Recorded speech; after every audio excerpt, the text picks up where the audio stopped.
समय police YouTube channel में आपका स्वागत है।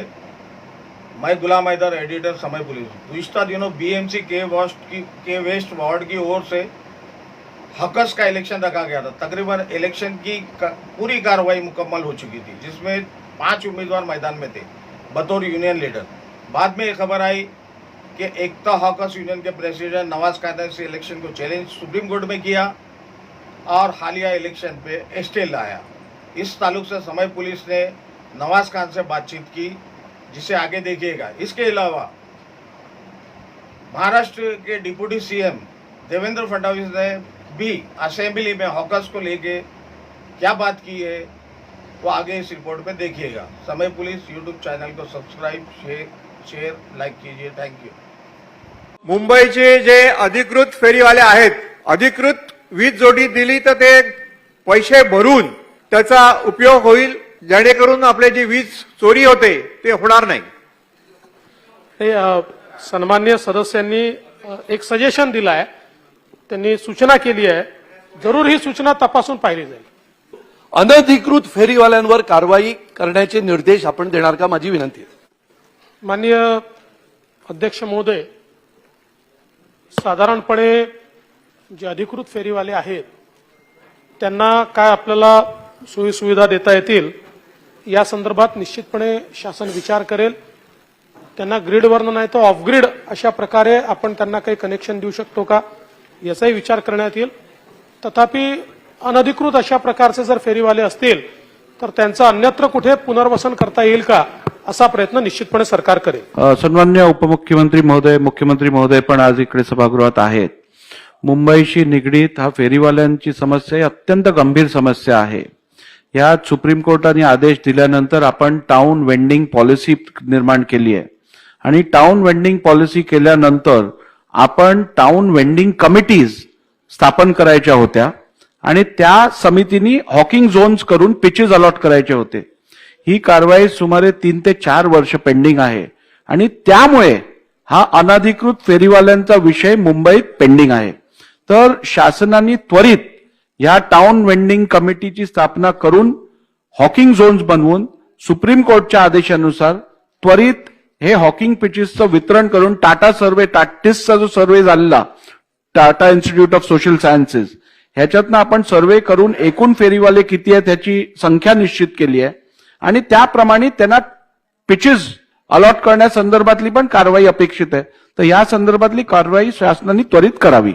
अध्यक्ष महोदय, आपण जी सूचना दिलेली आहे माननीय मुख्यमंत्र्यांच्या मार्फत तात्काळ आपले जे कमिशनर आहेत त्यांना या संदर्भातले आदेश निर्गमित करण्यात येतील।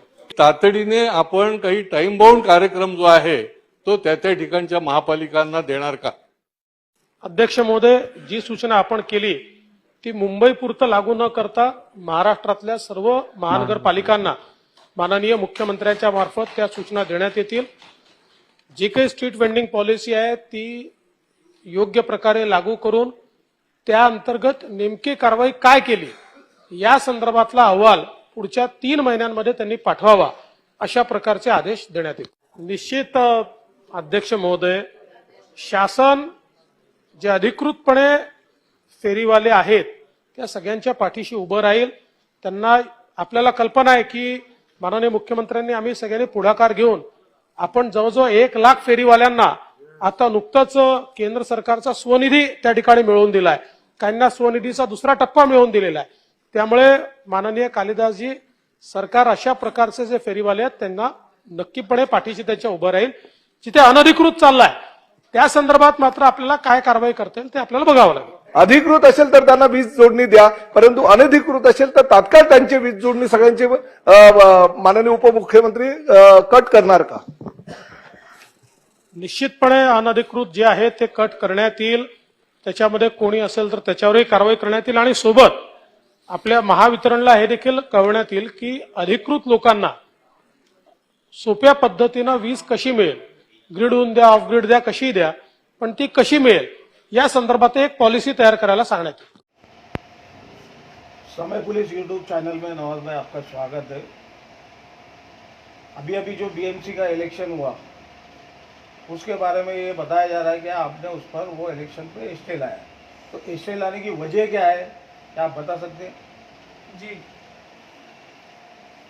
एक्चुअली क्या मालूम है, स्ट्रीट वेंडर एक्ट 2014 में बना और 2014 से जो है टोन वेंडिंग कमेटी बनी। हमारे टोन वेंडिंग कमेटी में 8 आदमी हैं और 12 आदमी बीएमसी के, इसके ट्रैफिक के, ये मिलकर के है। लेकिन लास्ट मीटिंग में कमिश्नर जो चेल साहब आए हुए हैं, उन्होंने अपनी गुंडागर्दी से इसको जो है ना और रास्ताओं को हमारे सामने रखा कि हमको इलेक्शन लेने का है 22,000 लोगों का और 10,000 लाइसेंस वालों का। तो हमने उनको तमाम ने बोले कि आप 22,000 का इलेक्शन कैसा ले सकते हैं पर, या 32,000 का। हमारे तो टाटा युवा के सर्वे में 1,04,02 है और अब स्टेट वेंडर एक का जो फॉर्म बांटे आपने 100 रुपये लेके जगह के ऊपर आपके, तो 1,28,000 फॉर्म बांटे। उसमें से आपके कार्यालय में 24 वार्ड में फॉर्म जमा हुए, टाटा युवा का सर्वे प्रूफ माना गया, Aadhaar card, PAN card, ration card और जो है लास्ट में जो है पुलिस का, बीएमसी का पुलिस पावती मांगा गया। तो 99,435 वहाँ पर जमा हुए अपने अपने 24 वार्ड के कार्यालय में। तो हम लोगों ने उनको बोले कि 99,435 का इलेक्शन होना चाहिए, नहीं तो 1,02,400 का इलेक्शन होना चाहिए। इससे हम लोग सहमत नहीं हैं। उन्होंने अपने साथ में जो 10 आदमी बैठे थे, चेल साहब ने 10 आदमी का साइन लिए और हमको बाइकआउट किए, बोले तुम जाओ, हम लोगों ने पास कर दिए। इलेक्शन उन लोगों ने खुद ही डिक्लेयर कर दिए, डिक्लेयर कर दिए और आपको उसके बारे में कोई इन्फॉर्म, कुछ कोई नहीं है। डेट वगैरह कुछ भी नहीं कुछ भी नहीं मालूम। हमको तो उसके पता बाद है। आपने क्या किया फिर उसके बाद में हम लोगों ने आकर के हमारे को पूछे भाई इलेक्शन है ये, हम बोले भाई इलेक्शन तो देखो हम लोग जो है 99,435 का मानेंगे या 1,02,401 का मानेंगे, या निधि मैडम ने हमारे को टोन वेंडिंग कमेटी की में निधि चौधरी ने बोली थी 85,891 हमारे पास पीछे बैठने का है। और अभी पीएम मोदी सर्वे के हिसाब से 1,30,000 लोगों को लोन दिया 10,000 का। तो ये जो है हॉकर की गिनती बढ़ते जा रही है। और हमारे कानून में स्टेट वेंडर एक्ट में कि 2.5 को जगह बना करके कहीं भी देने का है, लेकिन ये जो है ना 100 मीटर 150 मीटर के नाम पे तमाम मुंबई के हॉकर लोगों को 24 वार्ड में परेशान कर रहे हैं, सता रहे हैं। हफ्ताखोरी करके हफ्ताखोरी के नाम पे जो है ना उनको सताया जा रहा है। अभी जैसा कि अभी ऐसा सुनने में आ रहा है कि 20 से 22,000 लोगों को ही हॉकर्स को पात्र किया है, बाकी को अपात्र कर दिया है। तो आपकी लड़ाई क्या रहेगी इस बारे तो में? हम लोग जो है ना इसी की बात को लेकर के दिल्ली उच्च न्यायालय में, सर्वोच्च न्यायालय में हम लोग गए और हमारे वकील सुशील कुमार जैन और पुनीत जैन जो हमारे 2000 से केस लड़ रहे हैं, उनके सामने मुद्दा रखे। उन्होंने केस बनाए, केस बनाने के बाद में जो है अपना केस फाइल करे।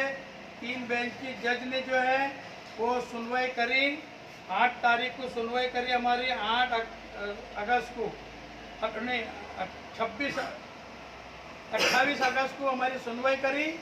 और 3 जस्टिस बेंच ने बोली कि भाई मैं इलेक्शन रोक नहीं सकता लेकिन डिक्लेरेशन नहीं होने दूंगा।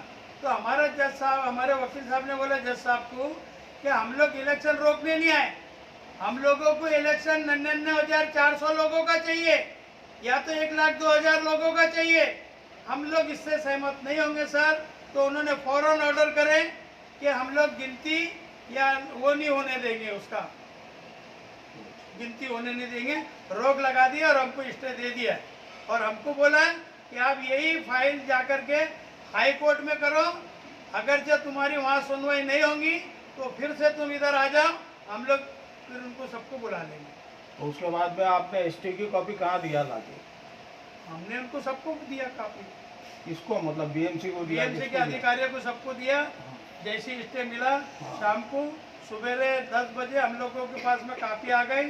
वार्ड में सब वार्ड वाइज कमिश्नर साहब को सबको दिया हम लोगों ने। हमारे जो हॉकर के लोग थे, तमाम हॉकर यूनियन के लोग थे, उनको हमने कॉपी दिया। और मैं महाराष्ट्र एकता हॉकर यूनियन का 94 से अध्यक्ष हूँ। यूनियन मैं ही चला रहा हूँ। 2700 मेरे मेंबर हैं। 4 बंगला, 7 बंगला, पार्ला, यारी रोड, मस्जिद गली, एसपी रोड सबके ऊपर जो है 27 लोग जो है हमारे 2700 लोग हमारे हॉकर्स हैं और बाहर के लोग हमारे फेरी वालों को जाकर के कुछ भड़काते परेशान करते। हम उनको कोई नहीं सुनने का है। हमारी जो लड़ाई है इससे कम नहीं है। 99,435 लोगों का होना, हमारे को 22,000 लोगों के अगर चक्कर में रहते तो 78 से 80,000 लोगों का कौन माई बाप होता। उनका सब नुकसान हो रहा था। 78,000 से लेके 80,000 लोगों का कौन माई बाप होता। बीएमसी तो बोलते हमने इलेक्शन करा दिया और 25 साल इलेक्शन नहीं होते। तो हम लोग इसलिए सब हमारे भाई है।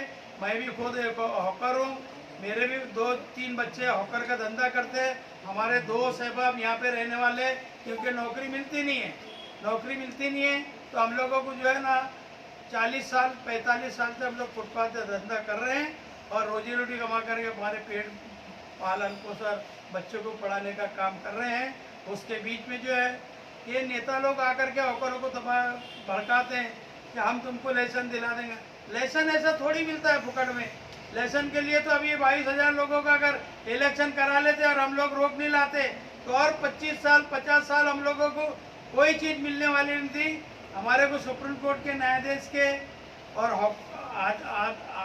हाई कोर्ट के न्यायाधीश के हम लोग सभी हॉकर नेता सहबाब यहाँ पे रहने वाले, क्योंकि नौकरी मिलती नहीं है तो हम लोगों को जो है ना 40 साल 45 साल से हम लोग फुटपाथ का धंधा कर रहे हैं और रोजी रोटी कमा करके हमारे पेट पालन पोषण बच्चों को पढ़ाने का काम कर रहे हैं। उसके बीच में जो है ये नेता लोग आकर के हॉकरों को भड़काते हैं कि हम तुमको लाइसेंस दिला देंगे। लाइसेंस ऐसा थोड़ी मिलता है फुकट में। लाइसेंस के लिए तो अभी 22,000 लोगों का अगर इलेक्शन करा लेते और हम लोग रोक नहीं लाते तो और 25 साल 50 साल हम लोगों को कोई चीज़ मिलने वाली नहीं थी। हमारे को सुप्रीम कोर्ट के न्यायाधीश के और हाई कोर्ट के न्यायाधीश के हम लोग सभी हॉकर नेता यहाँ के अवाम हमारे बाल बच्चे सब उनको दुआ दे रहे हैं कि उन्होंने जो स्टाफ उठाया है वो बरकरार रहना चाहिए और अल्लाह उनको अच्छा रखे। और सबकी उनके साथ में 1 लाख लोगों की हमारी उनके साथ में दुआ है। और ये जो जितने भी जो पानी के मेंढक है ये ऐसे बड़बड़ाते रहेंगे और अपने खामोश बैठ जाएंगे। काम तो हमें करना है। तो आखिर आपकी मांग क्या रहेगी आगे चल के? हम इससे नीचे हटने वाले नहीं। बहुत से यूनियन के लोग 2 यूनियन छोड़ के, उनका नाम नहीं बताऊंगा, 8 में से 2 यूनियन छोड़ के 12 यूनियन में से कि हमको 78,000 से लेकर के 80,000 तक उनका नुकसान हो रहा था। अब तो हम लोग जब तक के लिए 1,02,000 लोगों का सर्वे नहीं करते पूरे बम्बई में 24 वार्ड में हॉकर का वोट का हमारे को पावर नहीं देते, हमको वोट डालने की अनुमति नहीं देते।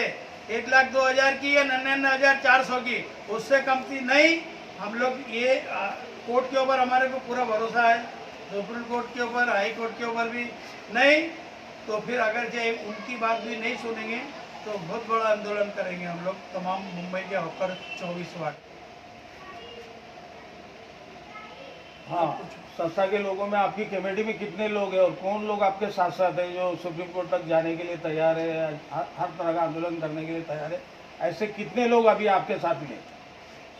एक मैं नवाज हफीज़ खान हूँ, एक अरुण देव है, एक सैयद सलीम है, एक खलील अहमद शेख है, एक खान साहब है सेक्रेटरी, एक इश्तियाक जागीरदार है, एक इरफान चाऊस है, एक फारूक चाऊस जो हमारे इंतकाल हो गए वो थे। और हमारे साथ में जो है जितने भी जो लोग हैं काम करने वाले, सैयद सलीम, सैयद सादिक, मसाक हुसैनी, ये जितने भी लोग जो है हमारे साथ में काम करने वाले कंधे से कंधा लगा करके, सैयद सलीम और सादिक भाई जो भी दूसरे लोग हैं हमारे साथ सुप्रीम कोर्ट रोड जाते भी आते भी है जद्दोजहद लड़ाई करने के लिए। तो ये हमारे 10-12 लोग जो है ये हमारे साथ में आंदोलन में भी है और सुप्रीम कोर्ट में भी आने जाने के साथ ये हर एक चीज़ उनके साथ में हमारे साथ में मिल कर के कर रही है।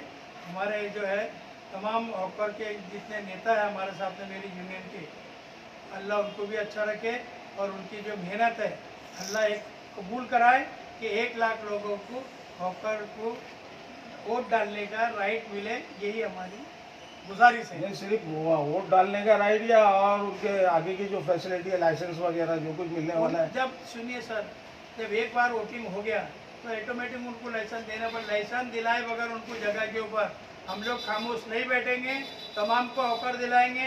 1,02,401 को, 99,435 को, ये दो फिगर को तो उनको मानना पड़ेगा, क्योंकि दो फिगर उनके इलीगल के टाटा ईवा का सर्वे उन्होंने कराए थे। और 99,400 को उन्होंने 1,28,000 को ऑफर को उन्होंने फॉर्म बांटे, 99,000 फॉर्म जमा हुए। हम बोल रहे हैं उनको ही दो, बाकी का बाद में देखेंगे। लेकिन उन्होंने मतलब कौन बीएमसी के लोग जगह के ऊपर आकर के दिए, 100 रुपए लेकर के फोटो निकाल के, फिर हमारा बायोमेट्रिक सर्वे किए वहाँ पर उनके हर डिपार्टमेंट में जा करके। तो हम बीएमसी के अधिकारियों से, तमाम 24 वार्ड के अधिकारियों से और कमिश्नर से और पुलिस डिपार्टमेंट से, गवर्नमेंट ऑफ महाराष्ट्र से हम विनती करते हैं कि इस हमारी जो हमारे हॉकर लोगों की जो कठिनाई है उसको दूर करें और हमारी तो उसके ऊपर एप्लीकेशन के ऊपर और हमारे साथ सहयोग। ये थे नवाज खान, हफीज खान, जो यहाँ के एकता हॉकर्स यूनियन के प्रेसिडेंट है, जिनकी राय हमने ली इनके ऑफिस में आके। समय पुलिस यूट्यूब चैनल से बात करने के लिए आपका बहुत बहुत शुक्रिया। Thank you.